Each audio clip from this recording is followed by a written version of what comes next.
मंगलाचरण के लिए हाथ जोड़ लीजिए। नमो अरिहंताणं, नमो सिद्धाणं, नमो आयिरियाणं, नमो उवज्रायाणं, नमो लोये सवसाहुणम्, मोक्षमार्गस्य नेतारं भेतारं कर्म भूभृतां, ज्ञातारं विश्वतत्त्वानां वन्दे तद्गुणलब्धये।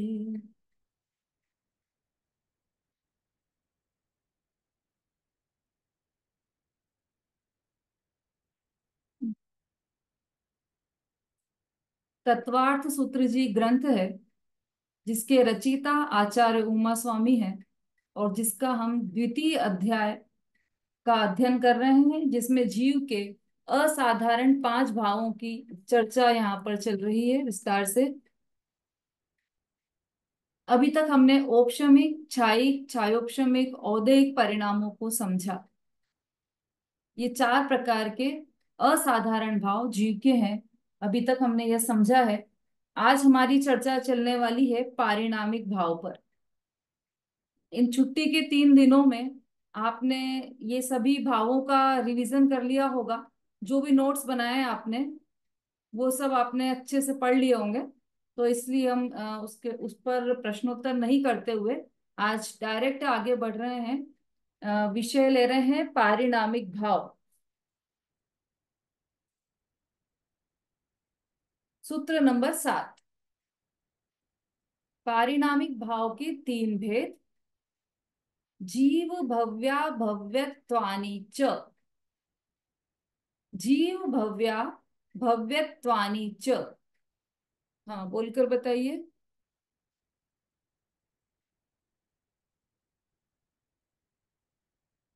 अन्विता जी।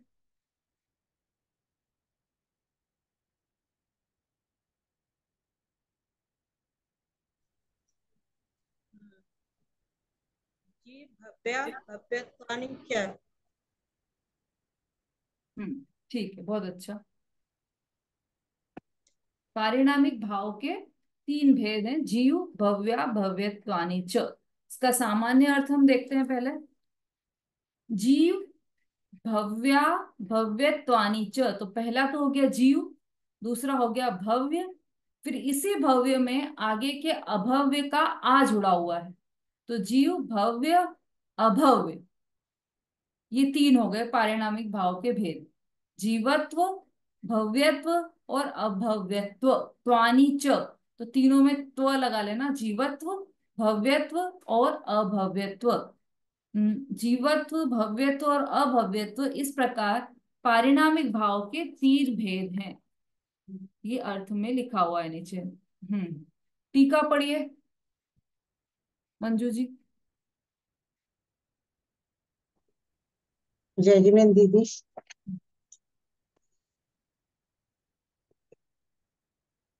सूत्र के अंत में च शब्द से अस्तित्व, वस्तित्व, वस्तुत्व, प्रमेयत्व आदि सामान्य गुणों का भी ग्रहण होता है।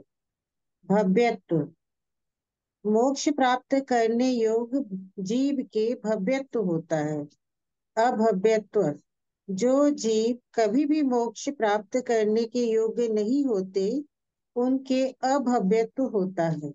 जीवत्व, चैतन्यत्व, जीवनत्व, ज्ञानादि गुण युक्त रहना सो जीवन है। पारिणामिक भाव का अर्थ कर्मोदय की अपेक्षा के बिना आत्मा में जो गुण मूलतः स्वभाव मात्र ही हों, उन्हें पारिणामिक कहते हैं। हाँ, नीचे अर्थ पढ़िए। हाँ, जो वस्तु के निज स्वभाव की प्राप्ति मात्र में ही हेतु हो, सो पारिणामिक है। सरवार सिद्धि की टीका के आधार से ये बात बताई गई है। हाँ, देखिए, सूत्र के अंत में च शब्द से अस्तित्व, वस्तुत्व, प्रमेयत्व आदि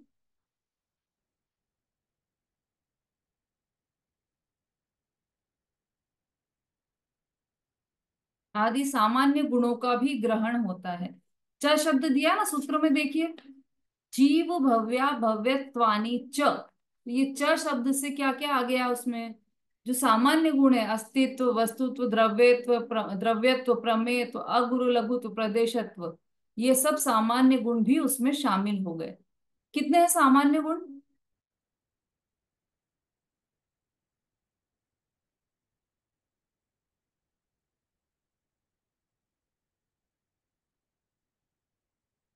अनुज जी वैसा।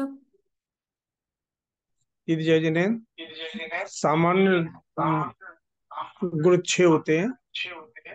अस्तित्व, वस्तुत्व, द्रव्यत्व, प्रमेयत्व, अग्रवत्व, देशत्व और प्रमेयत्व। हम्म, ठीक है। देखो, एक बात ध्यान में रखने योग्य यह है कि सामान्य गुण छह नहीं होते। मुख्य मुख्य रूप से सामान्य गुण छह की चर्चा की है यहाँ पर। कितनी बात बता सकते हैं ना, जिनागम में संक्षेप में छह गुणों की बात बताइए। सामान्य गुण भी अनंत होते हैं, छह तो मुख्य रूप से बताए गए। तो ये जो सब अनंत गुण हैं, अस्तित्व, वस्तुत्व आदि अनंत जो गुण हैं, वो सब भी इसमें इस सूत्र के अंतर्गत समझ लेना। च शब्द से वो सब सारे गुण शामिल कर लेना। मतलब ये सब जीव के परमानेंट गुण हैं। जो अनंत गुण है वह सब जीव के, कभी भी ऐसा नहीं होगा कि अभी तो आज तो नहीं है गुण, कल उत्पन्न हो जाएंगे, या अभी तो थे गुण और अब खत्म हो गए। ऐसा नहीं होगा जीव के साथ। जीव के साथ परमानेंट जो गुण रहने वाले हैं वो अनंत गुण है। और उसी में ये अस्तित्व, वस्तुत्व, प्रमेयत्व आदि ये सब सामान्य गुणों को भी समझ लेना चाहिए। ठीक है, अब देखिए इसका अर्थ समझते हैं। भव्यत्व पहला है, तीन भाग किए, जीवत्व, भव्यत्व और अभव्यत्व। पहले तो पारिणामिक भाव कहते किसे हैं, पहले ये समझ लेते हैं हम। तो जो उपशम, क्षय, क्षयोपशम और उदय की अपेक्षा न रखता हुआ जीव का स्वभाव मात्र हो, उसे पारिणामिक भाव कहते हैं। किसे कहते हैं पारिणामिक भाव? जिसमें कर्म के उदय की भी अपेक्षा न हो, उपशम की भी अपेक्षा न हो, और क्षय की भी अपेक्षा न हो, क्षयोपशम की भी अपेक्षा न हो, ऐसा जीव का स्वभाव जो है वह पारिणामिक भाव है। मतलब कर्म के उदय अनुदय से, उपशम अनुपशम से कुछ भी फर्क नहीं पड़ता हो जिस चीज में, वह स्वभाव जो हमेशा से था और हमें अनंत अनादि से था और अनंत काल तक रहेगा वैसा का वैसा ही, वह स्वभाव, उसे ही पारिणामिक भाव कहते हैं।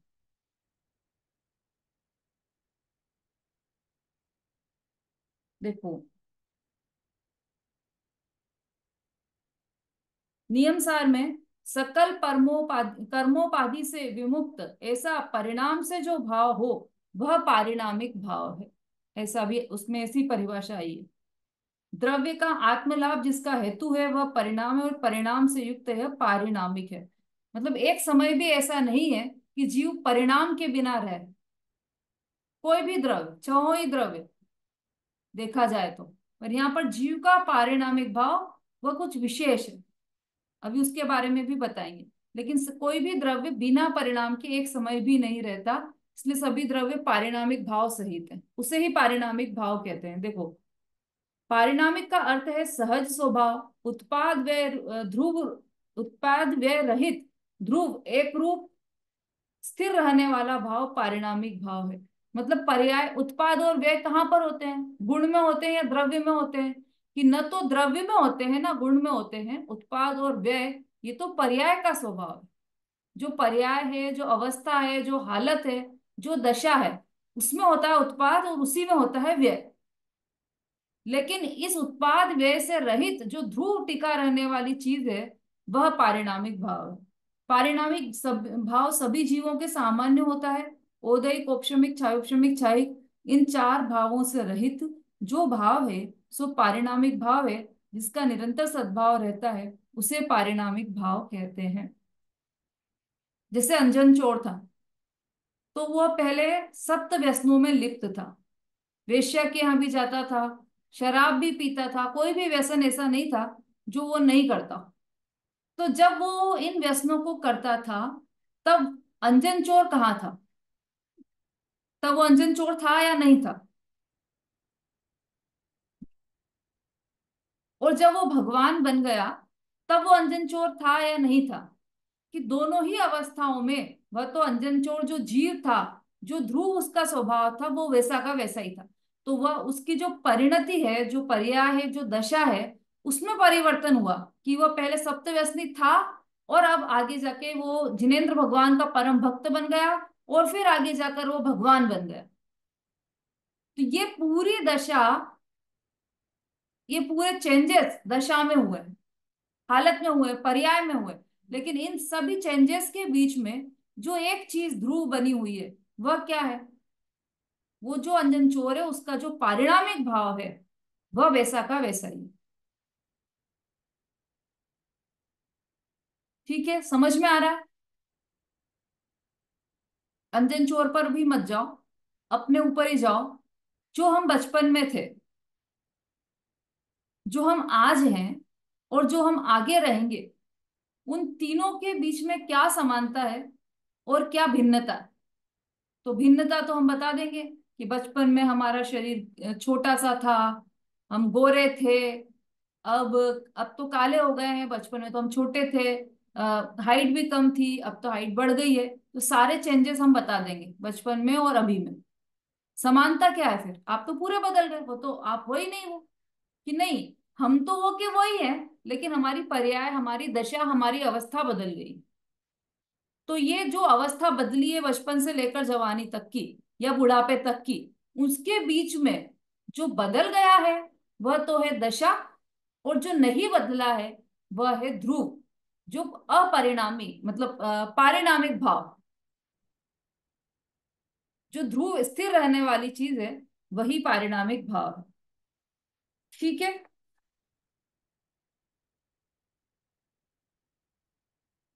बहुत सारी परिभाषाएं हैं इसकी, अन्य अलग अलग ग्रंथों में, बृहद्रव्य संग्रह में, सर्वार सिद्धि में, नियम सारजी में, मोक्ष मार्ग प्रकाशक में, सब में बहुत है। देखो, मोक्ष मार्ग प्रकाशक की ले लेते हैं हम। सर्व भेद जिसमें गर्भित है, ऐसा चैतन्य भाव सो पारिणामिक भाव है।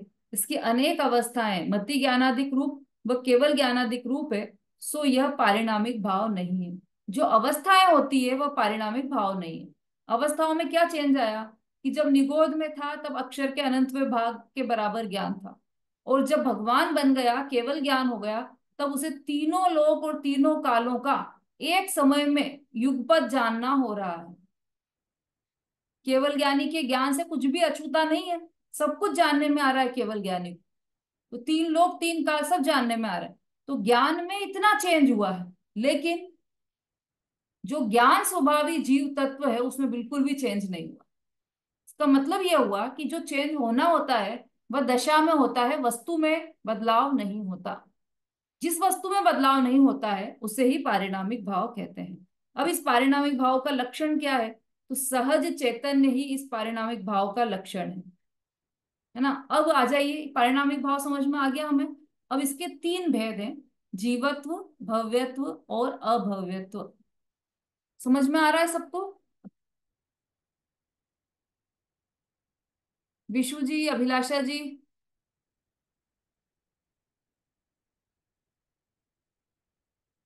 नंदिता जी, शोभा जी, लतिका जी। अभी क्या इसमें सेटिंग चेंज की है, तो अभी ये पूरे 40 के 40 लोग मुझे दिखाई नहीं देते हैं, इसलिए मैं अलग से पूछ लेती हूँ सबसे।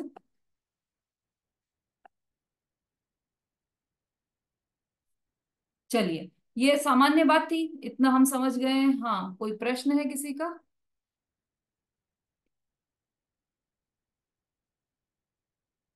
हाँ, सरिता जी बोलिए।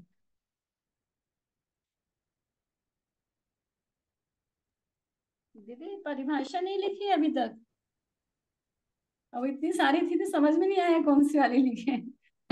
वो जो कोई बात नहीं, के समझ उपशम में तो आ छाया। गई ना? समझ में तो आ गई। जी हाँ, वो तो आ गया है।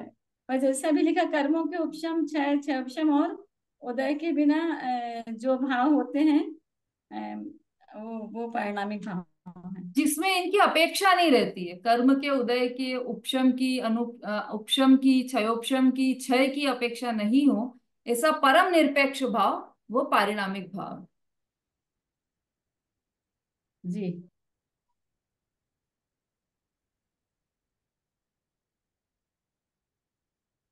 या कहें कि जीव का जो स्वभाव मात्र भाव है वह पारिणामिक भाव है। मतलब इन कर्मों, इनकी अपेक्षा रखे बिना, कर्मों के उदय उपशम क्षय क्षयोपशम की अपेक्षा रखे बिना जीव का जो स्वभाव मात्र भाव हो वह पारिणामिक भाव है। दोनों लिख सकते हैं आप, सरल मतलब दोनों। आपने लक्षण में लिखा है, सहज चैतन्य लक्षण ही पारिणामिक भाव है। मैं बोला ना बहुत सारी परिभाषाएं, तो आप तो ये सबसे सरल वाली छांट कर ये लिख लो। ये लक्षण में लिखा है दीदी आपने, सहज चैतन्य हाँ लक्षण है। ठीक है, ठीक है, आप जितना लिख पाए, मुख्यता तो समझने की। जी।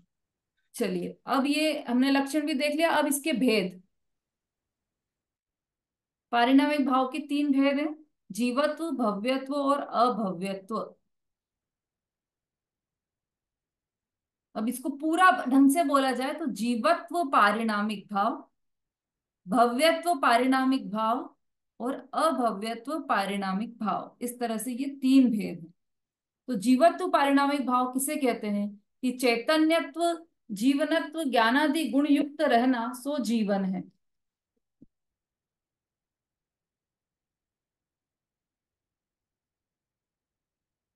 है ना? जीवत्व सबसे पहले अपन ने इसमें जीवत्व लिया है, जीव भव्या भव्यत्वानि च, तो पहले जीवत्व ले लेते हैं। तो चैतन्य मात्र, चैतन्य, चैतन्यत्व, जीवनत्व, ज्ञानादि गुण युक्त रहना सो जीवन है। मतलब ये जो जीवत्व पारिणामिक भाव है, वह भव्य हो चाहे अभव्य हो, दोनों को समान रूप से ही यह पारिणामिक भाव होता है, रहता है उनके साथ। तो उसमें क्या क्या होता है? जिसमें चैतन्यत्व हो, जिसमें जीवत्व, जीवनत्व हो, ज्ञान हो, ऐसे सारे गुण हो, जिसमें इन सभी गुणों से युक्त जो भाव है, मतलब जो जीव है, वह पारिणामिक, वह जीवत्व पारिणामिक भाव है।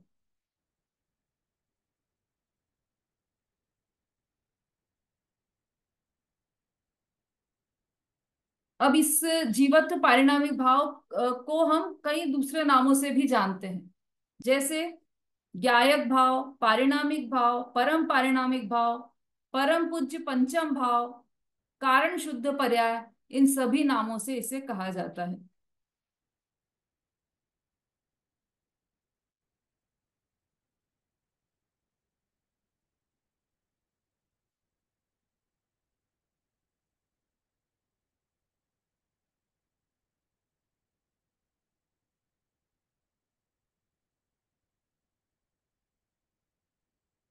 है ना? तो अगर आप लिखना चाहें तो फिर 3 पॉइंट्स लिखिए, उसको ज्यादा विस्तार से तो आप लिख भी नहीं पाएंगे, पर पहले समझ लीजिए, फिर मैं आपको लिखवा दूंगी, लिखने की चिंता मत कीजिए, है ना?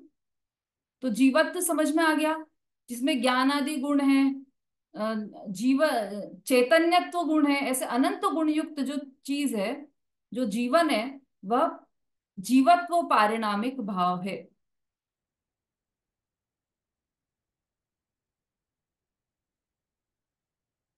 अब भव्यत्व पारिणामिक भाव किसे कहते हैं?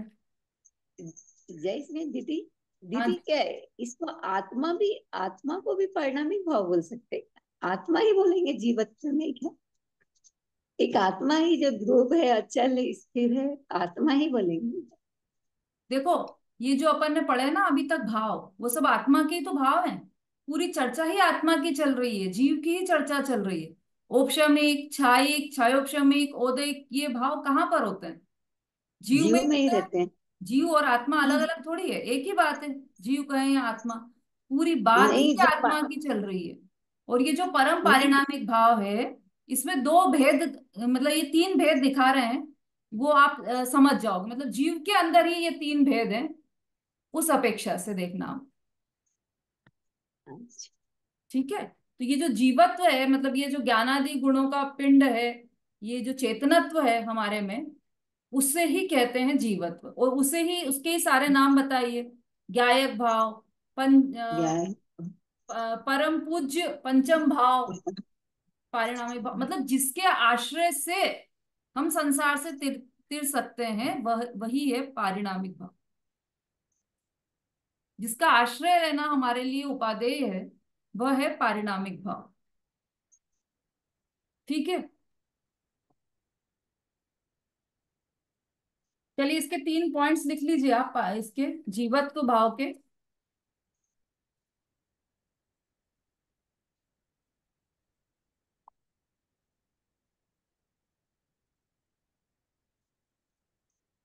पहला, यह जो जीवत्व भाव है, चेतनत्व भाव है, यह भाव भव्यों को भी है और अभव्यों को भी है।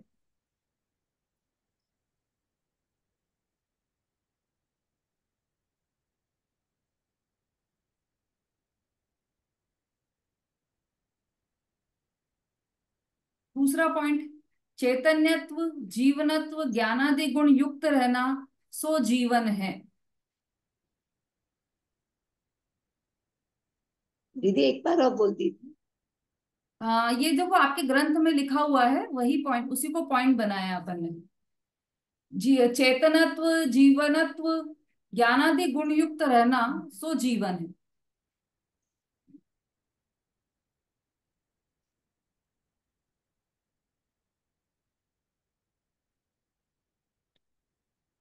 तीसरा पॉइंट लिखिए, जीवत्व पारिणामिक भाव बंध मोक्ष से रहित है।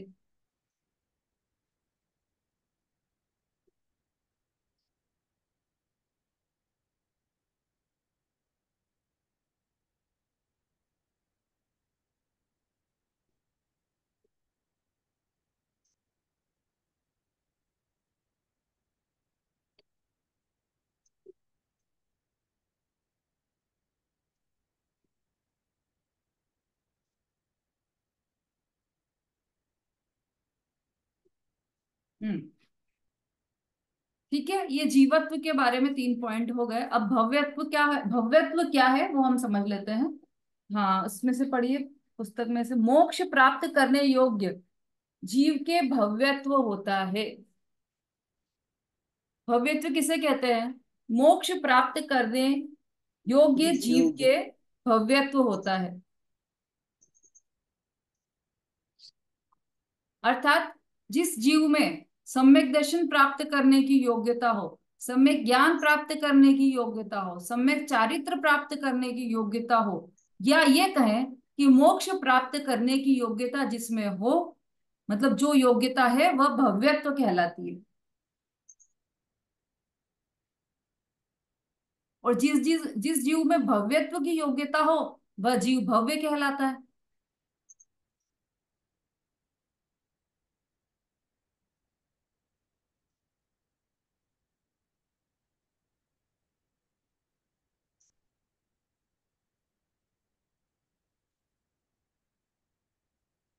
सरिता जी, आ रहा है समझ में? जी दीदी। समझ में आ रहा है? दीदी अभी हमारा नेट चला गया था तो मैं वो इसके लिए 3 पॉइंट भी नहीं लिख पाया जीवत्व के। दीदी जीवत्व यानी जीवन ही है ना? हाँ, कह सकते हैं ऐसा। और हमने जिस बार बार चीज को लाइन ध्यान रखा है तो वो बार बार जीवन है।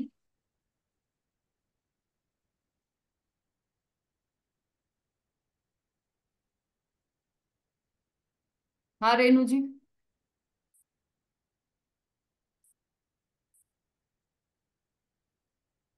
अनम्यूट कीजिए। जी हाँ जी। जिस जीव में सम्यक दर्शन ज्ञान चारित्र प्राप्त करने की योग्यता हो भव्यत्व कहलाता है। हाँ, ऐसा कह सकते हैं, मतलब जो योग्यता है, सम्यक दर्शन ज्ञान चारित्र प्राप्त करने की योग्यता है, वह कहलाती है भव्यत्व। और जिस जीव में यह योग्यता है वो जीव कहलाता है भव्य। भव्य। तो योग्यता को कहेंगे भव्यत्व और जीव को कहेंगे भव्य।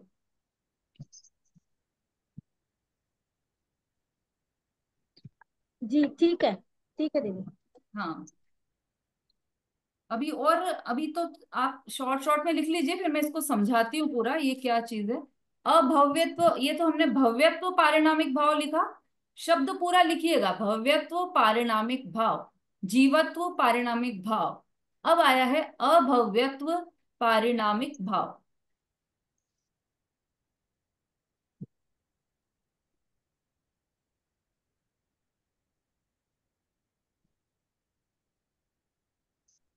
जो जीव कभी भी मोक्ष प्राप्त करने के योग्य नहीं होते, उन्हें उनके अभव्यत्व होता है।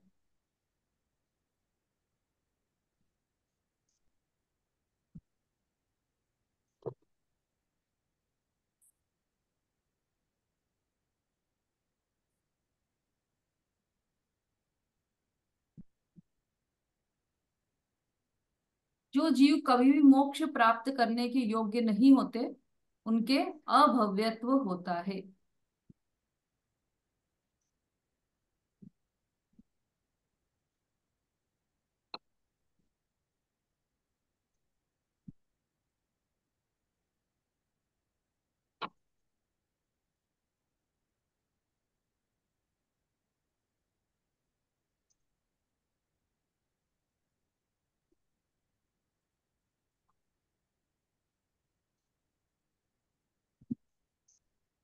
लिख लिया सबने?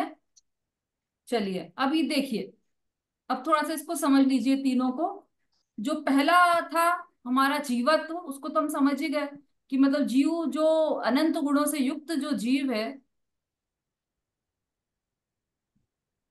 ना, उसे ही जीवत्व कहते हैं। मतलब वो जो जीवन है, चेतनत्व सहित जो जीवन है, उसे ही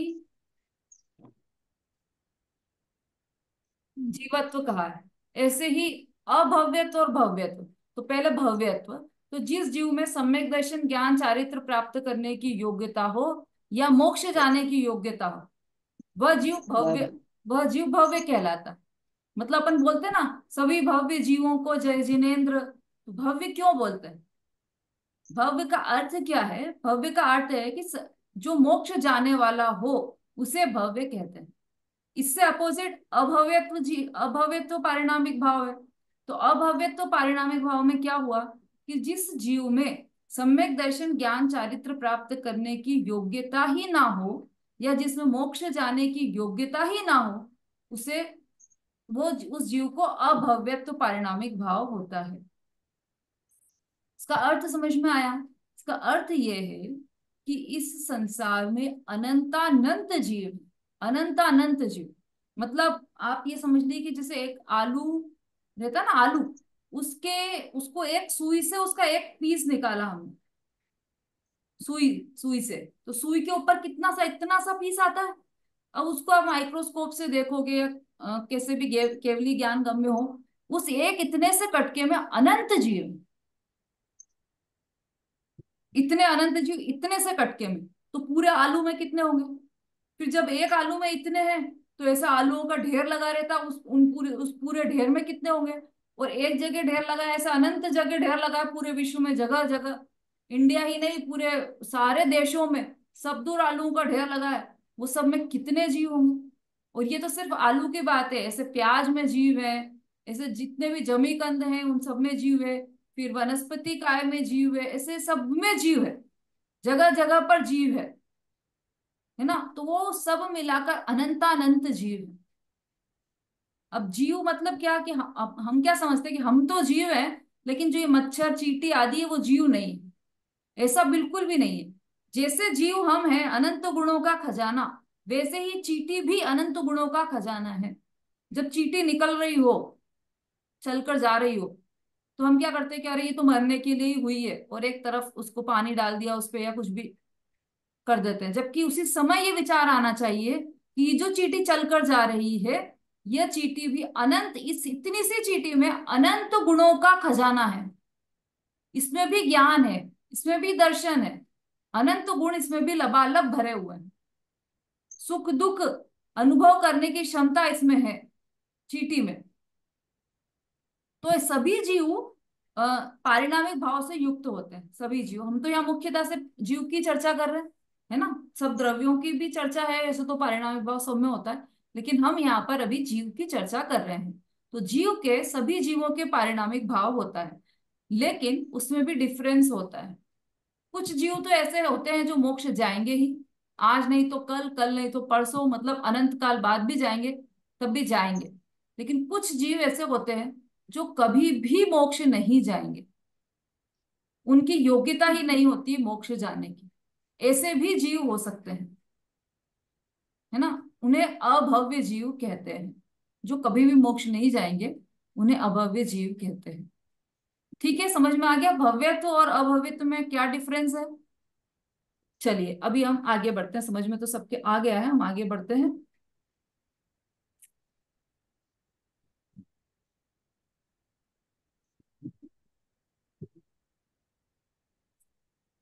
हम्म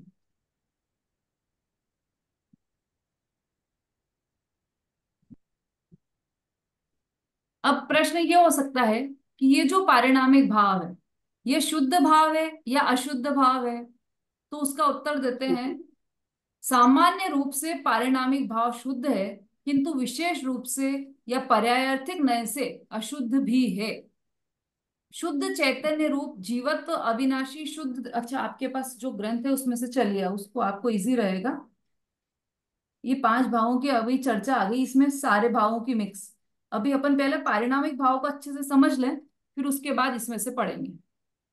ठीक है, तो जो शुद्ध चैतन्य रूप जीवत्व अविनाशी शुद्ध द्रव्याश्रित है, इसलिए उसे शुद्ध पारिणामिक समझना, भाव समझना चाहिए। जो 10 प्रकार के द्रव्य प्राणों से पहचाना जाता है, ऐसा जीवत्व और मोक्ष मार्ग की योग्यता से भव्यत्व अभव्यत्व, ये 3 प्रकार पर्यायाश्रित है, इसलिए उन्हें अशुद्ध पारिणामिक भाव समझना चाहिए। अब पारिणामिक भाव शुद्ध है कि अशुद्ध है, तो शुद्ध भी है और अशुद्ध भी है। कैसे? तो सामान्य रूप से मतलब द्रव्यार्थिक नय से पारिणामिक भाव शुद्ध है, किंतु पर्यायार्थिक नय से पारिणामिक भाव अशुद्ध भी है। कैसे? कि शुद्ध चैतन्य रूप जीवत्व अविनाशी शुद्ध द्रव्याश्रित है, इसलिए उसे शुद्ध पारिणामिक भाव समझना चाहिए। शुद्ध चैतन्य रूप जो हमारे अंदर अनंत गुण है, जीवत्व, ज्ञान, दर्शन, सुख, वीर्य, प्रभुता, जो अनंत गुण है, वह सब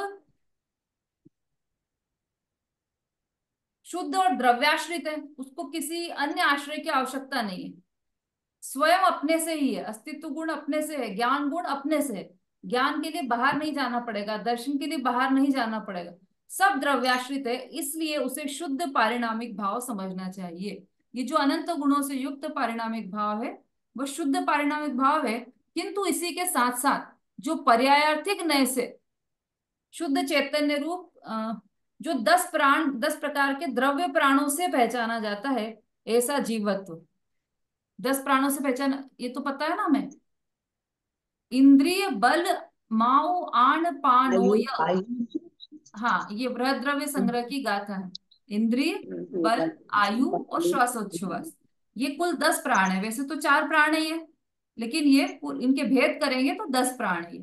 तो जीव इन 10 प्राणों से जीवित रहता है ना। एक इंद्रिय जीव भी हो, उसके भी आयु, श्वासोच्छ्वास और इसमें से मतलब 4 प्राण रहते ही रहते हैं सबके। तो सब ये जीव 10 प्राणों से जीता है। तो ये 10 प्राण हैं। यह क्या है? ये